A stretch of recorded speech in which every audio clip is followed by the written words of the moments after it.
न आने वाला कल। उपन्यास। रचनाकार हैं मोहन राकेश जी। डर। अगली सुबह काफी सर्द थी। अपना त्यागपत्र मैं क्लासेस शुरू होने से पहले मिस्टर विस्लर की मेज पर छोड़ आया था। उस समय चेपल की घंटियां बज रही थी, इसलिए दफ्तर में सिवाय चपरासी फकीरे के और किसी से सामना होने की संभावना नहीं थी। ख्याल था कि अभी एक आध दिन शायद स्टाफ में किसी को इसका पता ही नहीं चलेगा, पर 11 बजे टी ब्रेक में सब लोग कॉमन रूम में जमा हुए तो लगा कि कम से कम 4 व्यक्ति तब तक उस बात को जानते हैं। Bursar Budhwani, head clerk Parker, Mrs Parker और अकाउंटेंट गिरधारी लाल। रात का कोहरा सुबह तक घना होकर बर्फानी बादल में बदल गया था। हालांकि बर्फ पड़नी अभी शुरू नहीं हुई थी। हर हाथ की प्याली में उठती भाप मुंह की भाप से टकराकर कुछ ऐसा आभास देती थी जैसे सीधे भाप की ही चुस्कियां ली जा रही हूं। बड़े सोफे पर और उसके आसपास महिलाओं का जमाव था। उस जमाव में बानी हॉल स्टाफ की एकमात्र कुमारी मेट्रम होने के नाते सबसे ज्यादा चहक रही थी। वह कान खोले जैसे हर बात को दबोचने के लिए तैयार रहती थी, और जो ही बात कानों तक पहुंचती थी एकाएक खिलखिलाकर हंस उठती थी।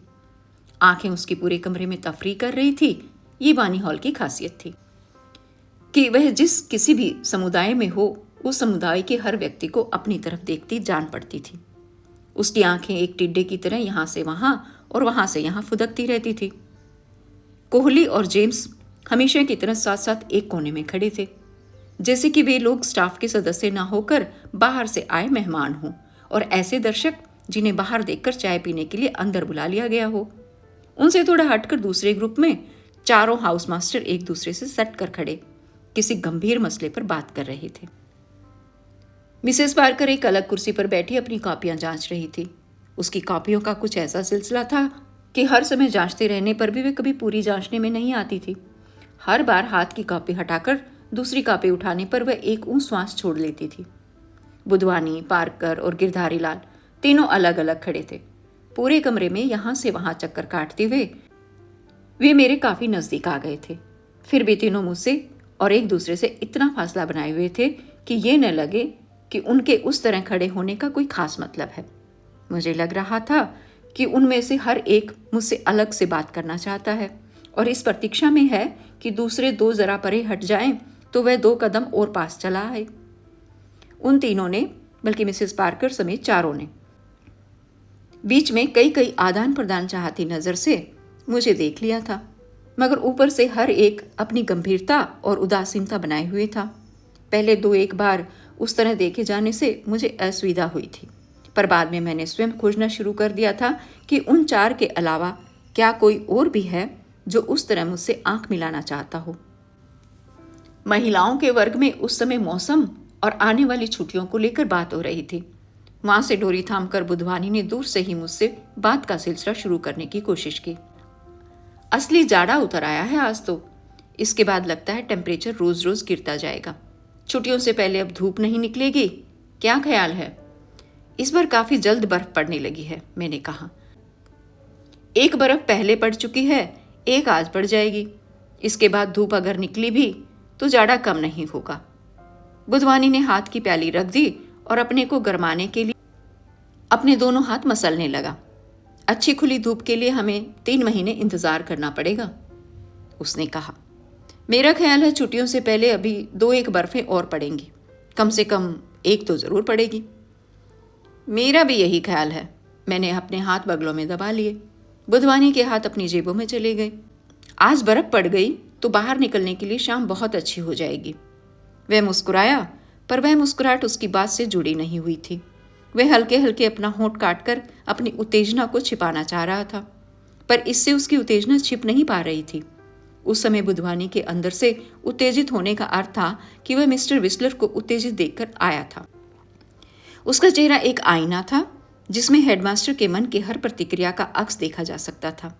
जब हेडमास्टर खुश रहता था तो बुधवानी भी खुश नजर आता था, पर जब हेडमास्टर की त्योरी चढ़ी रहती तो बुधवानी के लिए भी चीजों का बर्दाश्त करना मुश्किल हो जाता था। इसलिए पीठ पीछे लोग उसका जिक्र हेडमास्टर्स माइंड और हेडमास्टर्स वॉइस के रूप में करते थे। मिस्टर विस्लर को अच्छा बुरा जो भी करना होता था उसे मुंह से कहने की जिम्मेवारी बुधवानी पर ही आती थी। यूं भी वह कुछ इस तरह अपने को हेडमास्टर के तौर तरीके में ढाले रहता था, कपड़े पहनने से लेकर चलने तक के अंदाज में, कि उसका अपना कोई अलग व्यक्ति तो नजर ही नहीं आता था।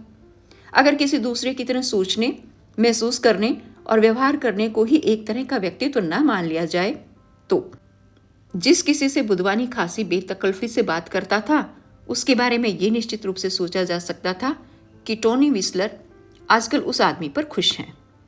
जिससे टोनी विस्लर नाराज हो, उससे बेतकल्फी तो दूर बुधवानी की बातचीत तक बंद हो जाती थी। किसी खास चीज़ को लेकर टोनी विस्लर का क्या रुख है, इसकी काफ़ी पहचान बुधवानी की मुस्कुराहट या उसके होठ हिलाने के अंदाज से हो जाती थी। वह जिस भाव से उस समय मुझे देख रहा था, उसका अर्थ था कि मेरे त्यागपत्र को लेकर हेडमास्टर ने अभी कोई निश्चय नहीं किया था। निश्चय करने से पहले अभी मेरा मन टटोलने की ज़रूरत थी, क्योंकि बुधवानी की मुस्कुराहट में मुस्कुराने से ज़्यादा टटोलने की ही कोशिश थी। उसकी मुस्कुराहट के जवाब में मैं भी मुस्कुराया, उसके बढ़कर और पास आने की प्रतीक्षा में और उस विषय में पहली बातचीत की तैयारी के साथ। बुधवानी अपने कोट के कॉलर को उंगली और अंगूठे के बीच मसलता हुआ सचमुच मेरे बहुत करीब आ गया। ये देखकर कि अब उनके लिए मौका नहीं रहा, पार्कर और गिरधारी अलग अलग दिशा में कोहली के ग्रुप में जा शामिल हुए। मिसेस पार्कर ने माथे पर त्योरी डाले, हाथ की कॉपी पर 3 जगह क्रॉस खींच दिए। तो अब मैंने हाथ बगलों से निकालकर जेबों में डाल लिए। पहले किसी से जिक्र तक नहीं किया और अचानक, बात इतनी महत्वपूर्ण नहीं थी कि मैं पहले किसी से जिक्र करता, फिर भी उसने एक दोस्त की तरह मेरी कोहनी पर हाथ रख लिया। हेड ने अभी मुझे बताया तो मुझे बहुत हैरानी हुई। मुझे विश्वास है कि तुम उस बात को लेकर बहुत गंभीर नहीं हो। बात अपने में ही ज्यादा गंभीर नहीं है, मैंने अपनी कोहनी पर उसके स्पर्श से असुविधा महसूस करते हुए कहा।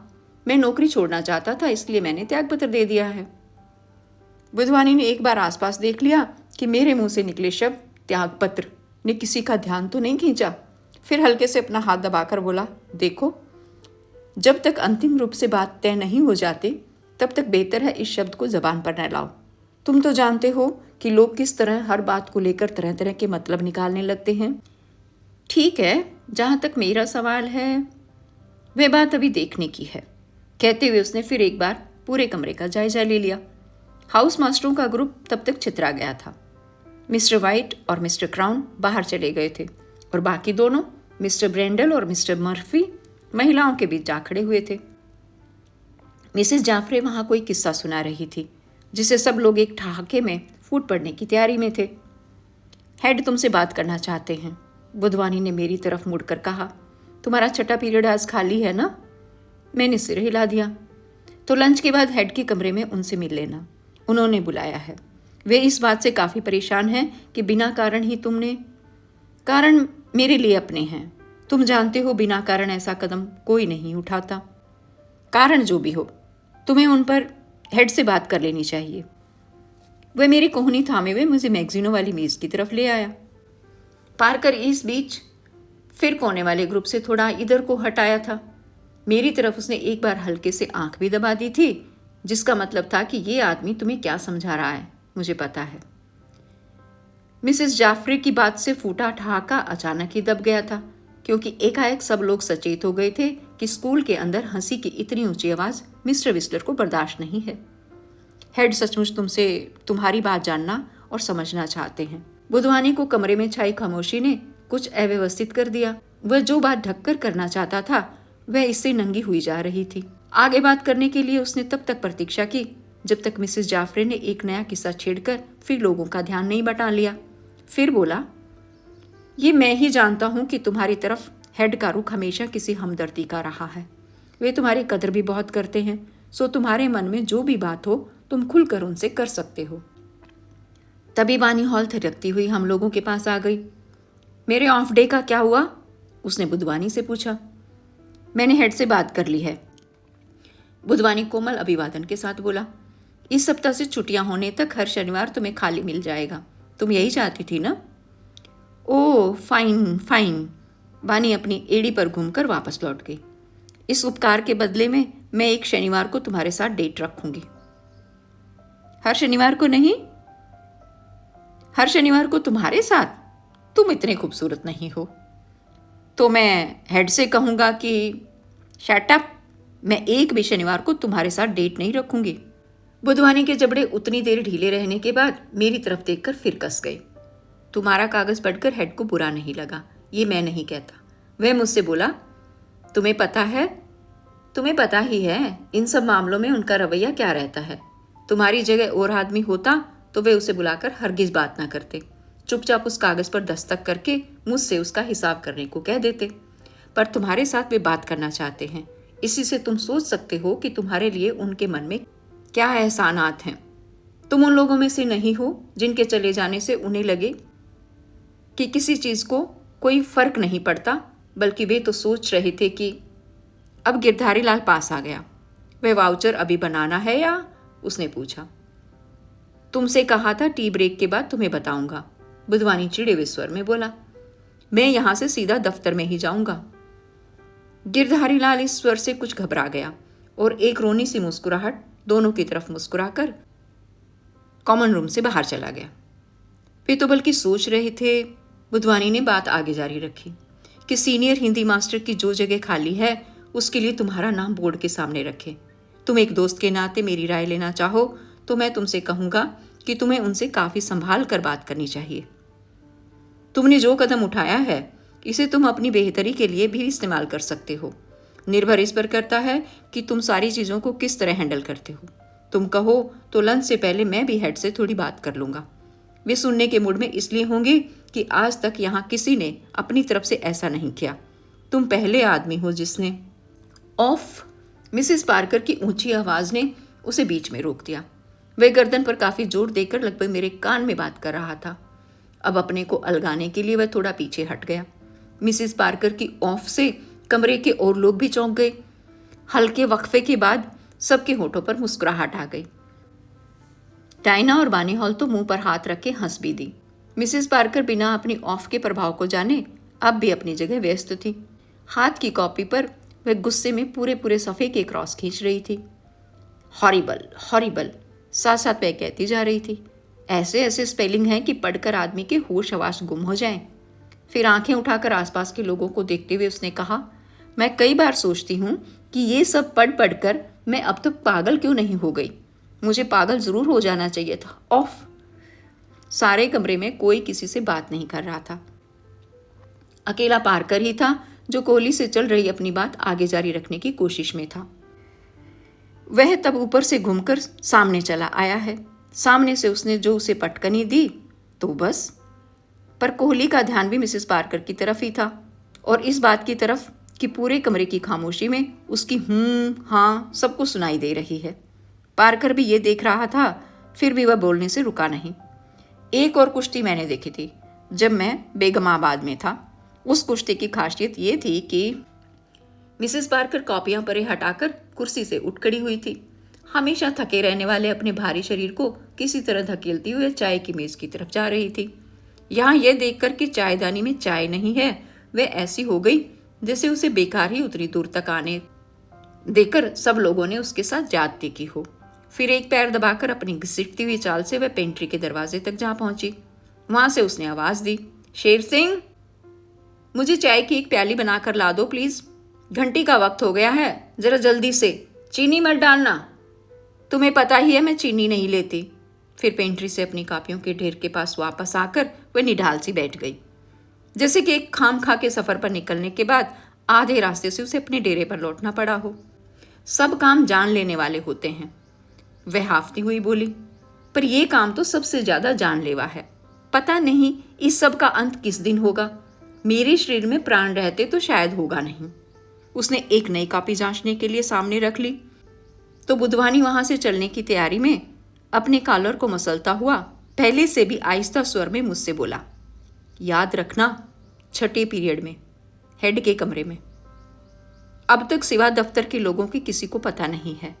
दफ्तर के लोगों से भी ऐसे ही बात हो गई थी। यूं उन्हें भी हेड ने मना कर दिया है। एक बार हेड से तुम्हारी बात हो जाए तो फिर जैसे हो देख लेना, ओके। और चलते हुए मेरा हाथ काफी घनिष्ठता से दबाकर वह एक बार फिर मुस्कुरा दिया। शेर सिंह ने जैसे मिसेस पार्कर की असुविधा बढ़ाने के लिए ठीक उस वक्त उसे चाय की प्याली ला कर दी जब टी ब्रेक समाप्त होने की घंटी बज रही थी। तब तक आधे लोग कॉमन रूम से जा चुके थे, बाकी अपने अपने गाउन संभाल कर जा रहे थे। मिसेस पार्कर प्याली हाथ में लेते ही कुट गई। देखो कैसे प्याली ला कर दी है इसने मुझे। वे जाते लोगों को सुनाकर बोली, ऊपर से नीचे तक गीली। बताओ कौन इंसान ऐसी प्याली में चाय पी सकता है? पर प्याली उसने लौटाई नहीं। एक नज़र अपने पति पर डालकर जल्दी जल्दी चुस्कियां भरने लगी। फिर चाय की गर्मी अंदर पहुंचने से पल भर आंखें मूंदी रहे। वह जब भी ऐसा करती थी तो उसका थलथल गोल चेहरा ऐसा लगता था जैसे चमड़े के घिसे हुए थैले पर 2 बंद क्लिपें लगी हों।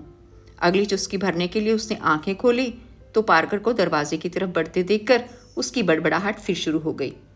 कौन समझाए इन्हें कि प्याली में चाय डालने से पहले एक बार उसे अच्छी तरह पोंछ लेना चाहिए। 5-5 साल हो जाते इन्हें यहाँ काम करते, फिर भी जरा सी बात इनकी समझ में नहीं आती। मैं तो कहती हूँ इन्हें कुछ भी सिखाने का कुछ मतलब ही नहीं है। ये लोग कभी सीख नहीं सकते। यहाँ के लड़कों को कभी स्पेलिंग नहीं आ सकती और यहाँ के नौकरों को। तुम्हारी क्लास नहीं है, घंटी बज चुकी है, पार्कर ने उसके पास रुककर कुछ तुर्श आवाज में कहा। मिसेस पार्कर की दोनों क्लिपें कस गई, पर इससे पहले कि वह जवाब में कुछ कहे, पार्कर मेरे पास आ गया। की गले जी? वह हिंदुस्तानी मास्टरों से मित्रता बढ़ाने के अपने खास लहजे में बोला। ए की पुआड़ा पा दीता जी आज। फौज में कई साल रहने के कारण पार्कर हिंदी और पंजाबी दोनों गुजारे लायक बोल लेता था। इस वजह से वह हिंदुस्तानी मास्टरों में काफी लोकप्रिय था। हालांकि इसी वजह से लोग उससे कतराते थे, क्योंकि स्कूल में कौन क्या कहता करता है इसकी ज्यादातर रिपोर्टें पार्कर ही हेडमास्टर के पास पहुंचाता था। तुम्हें दफ्तर में काम नहीं है? तुम्हारे लिए घंटी नहीं बजी? मिसेस पार्कर ने प्याली रखते हुए उसे जवाब दे दिया। पार्कर इस तरह हंसकर जैसे कि वह इस चोट की आशा ही कर रहा था, बाहर को चलता हुआ मुझसे बोला, तुमसे मुझे कुछ बात करनी है। लंच ब्रेक से पहले या बाद में, जब भी वक्त मिला देखेंगे। फिर जल्दी जल्दी से मिसेस पार्कर से कहकर, तुम्हारी क्लास रो रही है उधर। वह जूता चरमराता बरामदे में पहुंच गया। पार्कर ने अंतिम बात उसे नहीं कहने दी, इसलिए मिसेस पार्कर हताश भाव से उसे पीछे से देखती रही। तब तक कॉमन रूम में उसके और मेरे सिवा और कोई नहीं रह गया था। देखो ये आदमी है, उसने आंखें झपकाते हुए मुझसे कहा, जैसे मुझसे किसी चोर की शिनाख्त करा रही हो। मैं सिर हिलाकर मुस्कुरा दिया। मैं कितना कुछ बर्दाश्त करती हूँ यहाँ। वह निडाल हाथों से अपनी कापियां समेटती बोली, पर अब मुझसे बर्दाश्त नहीं होता। मैं अब जल्द अज जल्द यहाँ से वापस चली जाना चाहती हूँ। वापस? तुम्हारा मतलब है कि? Back home. मेरा असली घर लंदन में है, तुम्हें पता नहीं? वह कितनी ही बार ये बात कहती थी, पर हर बार हर एक उससे यही कहता था, अच्छा मुझे पता नहीं था। मेरी दादी वहाँ पर है, यहाँ तो मेरी सिर्फ एक ही पुश्त बीती है। मेरी माँ एक सिविल सर्वेंट से शादी करके यहाँ चली आई थी। वह सिविल सर्वेंट क्या और कौन था, इस पर मिसेस पार्कर कभी रोशनी नहीं डालती थी। मेरी दादी मुझे कितनी बार लिख चुकी हैं कि वह मुझे वीज़ा भेज देंगी, मैं जब चाहूँ वहाँ चली जाऊँ। मैं तो इसी साल चली जाना चाहती थी, पर और किसी तरह कापियों के साथ अपने को संभालते हुए उठ खड़ी हुई। पर ये आदमी ऐसा है कि मेरी बात ही नहीं सुनता। इसे जाने क्यों यहाँ पड़े रहना पसंद है। इसकी वजह से मैं भी यहाँ पड़ी हूँ। अपनी लड़की को हालांकि मैंने पिछले साल भेज दिया है, वहाँ रहकर उसका कुछ बन भी जाएगा। यहाँ पर उसका क्या बनना था? मेरी तरह जिंदगी भर किसी स्कूल में कापियाँ जांचती रहती और शादी भी किसी ढंग के आदमी के साथ ना कर पाती। मैं इस आदमी से कई बार पूछती हूँ कि यहाँ हम लोगों का अब क्या भविष्य है। यहाँ आए दिन जिस तरह की बातें सुनने को मिलती रहती हैं, उससे तुम्हें लगता है कि ये स्कूल 1-2 साल से ज़्यादा चल जाएगा? मुझे तो ज़रा नहीं लगता। बातें तो सब तरह की लोग करते रहते हैं, उससे क्या होता है? मैंने कहा। 70 साल पुराना स्कूल है। फिर भी वह पैर घसीटती मेरे पास आ गई। तुम शायद बेहतर जानते हो। अच्छा बताओ, वह बात ठीक है जो चार्ली ने टी ब्रेक से पहले मुझे बताई है? कौन सी बात? मिसेस पार्कर पल भर संदेह की नज़र से मुझे देखती रही, फिर अपने मन से बोझ उतार फेंकने की तरह बोली, तुमने स्कूल से त्यागपत्र दे दिया है? मैंने आंखें हिलाकर एक मैगजीन उठा ली। फिर भी तुम कहते हो कि यहाँ कुछ होने वाला नहीं है? क्यों? एक आदमी के त्यागपत्र दे देने से? इतने मासूम मत बनो। कम से कम मुझे तो तुम बता ही सकते हो। तुम्हें पता है मैं यहाँ किसी चीज़ के लेने देने में नहीं हूँ। मेरे पास बताने को कुछ हो तब ना। तुमने इसलिए त्यागपत्र नहीं दिया कि किस लिए? इसलिए कि मिसेस पार्कर ऐसे स्वर में बोली जैसे कि त्यागपत्र देखकर मैंने खास उसी के साथ कुछ बुराई की हो। अच्छा रहने दो, नहीं तो चार्ली बाद में मेरी जान खाएगा। मेरा ख्याल है कि अपने त्यागपत्र की असली वजह का सिर्फ मुझे पता नहीं है। तुम्हें किस चीज़ का पता नहीं है? मिसेस पार्कर अभी बात करने के लिए रुकना चाहती थी, पर अपनी क्लास की वजह से उसे जाने की उतावली भी हो रही थी। मेरा ख्याल है यहाँ सबसे होशियार आदमी एक तुम ही हो। सचमुच? नहीं हो क्या? कह नहीं सकता। मेरा तो ख्याल था कि मैं चार्ली से कितनी बार कह चुकी हूँ कि तुम बाहर से जितने चुप रहते हो अंदर से उतने ही तेज आदमी हो। तेज आदमी की जगह वह कुछ और कहना चाहती थी, पर आखिरी क्षण कुछ सोचकर उसने शब्द बदल दिया था। मुझे आशा है कि ये बात मेरी प्रशंसा में कही जा रही है। मैंने फिर मुस्कुरा दिया। मिसेस पार्कर आश्वस्त हो गई कि जो नश्तर उसने बचा लिया था उसका अंदाजा मुझे नहीं हुआ। और नहीं तो क्या। वे आंखों में बीतते समय का दबाव लिए बाहर को चल दी। तुम्हारी इस वक्त क्लास नहीं है? मैंने सिर हिला दिया। सोमवार को मेरे 2 पीरियड खाली होते हैं, चौथा और छठा, सिर्फ सोमवार को ही। तभी तुम इतने आराम से खड़े बात कर रहे हो। मैं पहले से ज्यादा हड़बड़ा गई। खुशकिस्मत आदमी हो तुम, जो तुम्हें किसी एक दिन 2 पीरियड खाली मिल जाते हैं। मेरे किसी भी दिन 2 पीरियड खाली नहीं होते। मेरा ख्याल है यहाँ सबसे खराब टाइम टेबल मेरा है। मैं किसी से कुछ कहती नहीं, इसलिए जैसा चाहते हैं रख देते हैं। मैं भी कहती हूँ चलो, मुझे कौन जिंदगी भर यहाँ पड़ी रहना है। पर चौखट लागने के बाद वह फिर एक बार अंदर लौट आई। तुम किसी दिन हमारे यहाँ चाय पीने क्यों नहीं आते? उसने कहा। तुमने आज तक कभी बुलाया ही नहीं। आज तक की बात छोड़ो, तुम आज या कल किसी वक्त आ सकते हो, मतलब शाम को किसी वक्त। हाँ हाँ, क्यों नहीं, मुझे बहुत खुशी होगी। तो मैं चार्ली से कहूँगी तुमसे तय कर ले। मैं अपने हाथ की बनी पाई तुम्हें खिलाऊंगी, अगर पाई तुम्हें पसंद हो तो। पसंद क्यों नहीं होगी, खास तौर से तुम्हारे हाथ की बनी पाई। मैं चार्ली से कहूँगी तुमसे तय कर ले, कल का या परसों का। कुछ देर बैठकर बातें करेंगे। मिसेस पार्कर के जाने के बाद मैं अकेले कॉमन रूम में इस तरह खड़ा रहा जैसे कि एक भीड़ से निकलकर वहां आया हूं।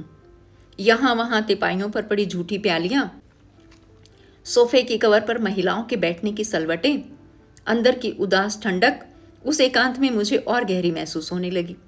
मैंने मन ही मन दिन गिने। छुट्टियां होने में पूरे 4 हफ्ते थे। मेरा नोटिस पीरियड छुट्टियों में ही पूरा हो जाना था, इसलिए लौटकर एक दिन के लिए भी वहां आने की जरूरत नहीं थी। मैं कुछ देर इस नज़र से कमरे को देखता रहा जैसे कि मैं अभी से वहां से जा चुका हूं। वह कमरा अगले साल के किसी उतने ही ठंडे दिन में उसी तरह उदास पड़ा है। लोग वहां से चाय पीकर अपनी अपनी क्लासों में गए हैं और किसी को ये याद भी नहीं है कि पिछले साल सक्सेना नाम का कोई आदमी यहाँ काम करता था, या कि आज के दिन उसके त्यागपत्र को लेकर लोगों ने यहाँ थोड़ी हलचल महसूस की थी। नई टर्म से स्टाफ में कुछ नए लोग आ गए हैं जो नए सिरे से अपने को यहाँ के वातावरण में ढकने की कोशिश कर रहे हैं। किसी सिलसिले में जब उनमें से किसी के कान में सक्सेना का नाम पड़ता है तो वह यूं ही चलते ढंग से पूछ लेता है, सक्सेना, वह कौन था? फिर मैं सोचने लगा कि अगले साल इन दिनों में कहाँ रहूंगा, क्या कर रहा हूँगा। साल के 12 महीनों में से कुछ महीने तो यहाँ से मिली तनख्वाह से निकल जाएंगे, उसके बाद के महीने। तब ये सोचकर मन को थोड़ा आश्वासन मिला कि अभी मेरा त्यागपत्र मंजूर नहीं हुआ। अभी उस बारे में मुझसे बात की जानी है। मैं चाहूँ तो त्यागपत्र वापस भी ले सकता हूँ और अगले साल आज के दिन अपने को यहीं इसी तरह खड़ा पा सकता हूँ। मैंने त्यागपत्र क्यों दिया है, ये सवाल मेरे अंदर से ही कोई बुधवानी या पारकर मुझसे पूछ रहा था, लेकिन उसे भी जवाब देना मैं उसी तरह टाल रहा था। मुझे इस बारे में सोचना नहीं चाहिए, मैंने अपने से कहा। मुझे डर लग रहा था कि मिस्टर विस्लर के पास जाने तक मेरा निश्चय कहीं टूट ना जाए। क्या सोच रहे हो? मुझे पता नहीं चला था कि गिरधारी लाल कब पिछले दरवाजे से दबे पैरों अंदर चला आया था। चेचक के दागों से लदे अपने सांवले चेहरे पर सहानुभूति का भाव लिए वह उस कुर्सी के पास आ गया था जिससे मिसेस पार्कर उठकर गई थी। सोचना क्या है, मैंने थोड़ा चौंक कर कहा। ऐसे ही खाली वक्त बिता रहा हूं। आज बुधवानी ने बचा लिया, वह बोला। नई हेड ने तो काम कर ही दिया था। वह सतर्क आंखों से आसपास देखता मेरे नजदीक आ गया। क्या मतलब? उसने तो त्यागपत्र का कागज पढ़ते ही सीधे मुझे बुला लिया था। मुझसे बोला कि मैं तुम्हारे पूरे हिसाब का वाउचर बना दूं। आज शाम को ही आपसे चले जाने को कह दिया जाएगा। मैंने बाहर आकर बुधवानी को बताया तो इसने अंदर जाकर उसे जाने क्या समझा बुझा दिया। वाउचर रोके रहने के लिए अभी मुझसे बुधवानी ने ही कहा है, हेडमास्टर ने खुद नहीं। बुधवानी ने बताया है कि लंच के बाद तुम हेडमास्टर से मिल रहे हो। मैंने सोचा कि मुझे इस बारे में तुम्हें बता तो देना ही चाहिए। एक घर में रहते हैं, इसलिए इतना तो फर्ज मेरा बनता ही है। बता देने के लिए शुक्रिया, मैंने कहा। हेडमास्टर से मिलने की बात मेरी तरफ से नहीं है। मुझे बुधवानी ने कहा है कि हेड मुझसे बात करना चाहते हैं। बुधवानी अच्छा आदमी है। गिरधारीलाल थोड़ा और सतर्क हो गया। मैं पहले उसे जितना अच्छा समझता था उससे भी अच्छा है। लेकिन मुझे हेड से कुछ खास बात नहीं करनी है। बात तुम्हें ज़रूर करनी चाहिए, क्योंकि हेड मास्टर का ख्याल है कि मैं आगे बात सुनने की प्रतीक्षा में उसे देखता रहा। गिरधारीलाल की सतर्कता में अब एक डर भी आ समाया कि मेरा हित चाहने में कहीं वह अपने हित की क्षति तो नहीं कर रहा है। पर किसी तरह अपने डर पर काबू पाकर उसने इतने धीमे स्वर में कि हम लोगों से एक गज दूर भी सुनाई ना दे कहा, उसका ख्याल है कि इसके पीछे चेरी की कुछ साजिश है। चेरी अभी कल परसों ही जीपीआई से मिलकर आया है। 2-4 दिन में किसी दिन डीपीआई के यहाँ आने की भी बात है। चेरी पर हेडमास्टर ने कुछ अभियोग लगा रखे हैं। ये बात कॉमन रूम में ही किसी से सुनी थी। ये भी सुना था कि चेरी ने उन अभियोगों के उत्तर में हेडमास्टर और डीपी को एक लंबा खरड़ा लिख कर दिया है। मेरे त्यागपत्र का उसके साथ संबंध जोड़ा जा रहा है। इससे मुझे थोड़ा गुस्सा हुआ आया। मुझे इस चीज़ से कोई मतलब नहीं कि हेडमास्टर मेरे त्यागपत्र को लेकर क्या सोचता है। मैंने कहा, मेरे त्यागपत्र के कारण बिल्कुल व्यक्तिगत हैं। यही मैंने भी मिस्टर विस्लर से कहा था कि कोई ऐसी वैसी बात होती तो घर में साथ रहते कभी तो जिक्र आता। उसने मुझसे पूछा था कि त्यागपत्र देने से पहले तुमने किसी को कुछ बताया तो नहीं। मैंने कहा कि कल शाम को तो हमारी मुलाकात नहीं हुई, पर परसों और परले रोज हमारी घर पर बात हुई है। उसमें जिक्र तो नहीं आया ऐसा किसी चीज़ का। कल रात तक तो मैंने खुद नहीं सोचा था कि मैं त्यागपत्र दे दूंगा, तो फिर एकाएक कैसे? बस तय कर ही लिया कल रात। मेरा मन नहीं लगता था यहाँ था। मैं जो अतीत की ध्वनि थी उसने फिर मुझे अंदर कहीं पर खरोंच दिया। अकेले में मन लग सकना मुश्किल तो है ही। मैंने पहले भी कहा था 2-1 बार कि शोभा बहन को वहां से बुला लो। कितने दिन रहेंगी वे अपने पिता के यहाँ? ये शोभा जाते हुए उन लोगों से कह गई थी कि वे जालंधर जा रही है अपने पिता के पास। उसके जाने के बाद से मैं भी उस झूठ को निभा रहा था। अकेलेपन का मन न लगने से कोई ताल्लुक नहीं होता, मैंने कहा। जो भी बात हो, मिस्टर विस्लर को ये नहीं लगना चाहिए कि मिस्टर विस्लर को क्या लगता है इसकी मैं चिंता नहीं करना चाहता। गिरधारीलाल का चेहरा मुरझा गया। वह मुझसे इतने रूखे स्वर की आशा नहीं करता था। वह पल भर सिकुड़ा सा मुझे देखता रहा। देख लो, अब ये तुम पर है। अब ही क्यों, पहले भी मुझी पर था। मुझे खुद लग रहा था कि मैं बेचारे गिरधारीलाल से इस तरह क्यों बात कर रहा हूँ। उससे मुझे किस चीज़ की चिढ़ थी? खैर, मेरा फर्ज था कि मैं इस बारे में तुमको आगाह कर दूं। हेडमास्टर की त्योरी सुबह से चढ़ी हुई है। वह 11 बजे की चाय पीने घर पर नहीं गया। मिसेस विस्लर ने इसे बुला भेजा क्योंकि उन्हें इससे कुछ बात करनी थी, पर इसने कहला दिया कि इस वक्त फुर्सत नहीं है, शाम को ही घर आएगा। आगाह कर देने के लिए शुक्रिया, मैंने बात समाप्त करने के लिए कहा और पत्रिका में आंखें गड़ा ली। गिरधारीलाल फिर भी रुका रहा। कोई गलत बात कही गई हो तो माफ़ कर देना। वह मुझे ठीक से न समझ पाने के असमंजस में था। मेरा मतलब सिर्फ इतना ही था कि मुझे पता है तुम्हारा मतलब मेरा भला चाहना ही है। मैंने उसका कंधा थपथपा दिया। मैं बाद दोपहर हेडमास्टर से बात कर लूँ तो फिर जो भी बात हो बताना। शाम को घर पर मिलेंगे, कहकर वह बेबस सद्भावना के साथ मुस्कुराया और दबे पांव वहाँ से चला गया। मैं मैगजीन हाथ में लिए खिड़की के पास आ गया। बाहर घास पर हल्की हल्की सफ़ेद चकतियाँ पड़ गई थी। बर्फ गिरने लगी थी। इस तरह यहाँ खड़ा होकर क्या फिर भी मैं बर्फ गिरती देखूंगा, मैंने सोचा और खिड़की की सिल पर बैठ गया। आगे पढ़ेंगे अगले भाग 2 में।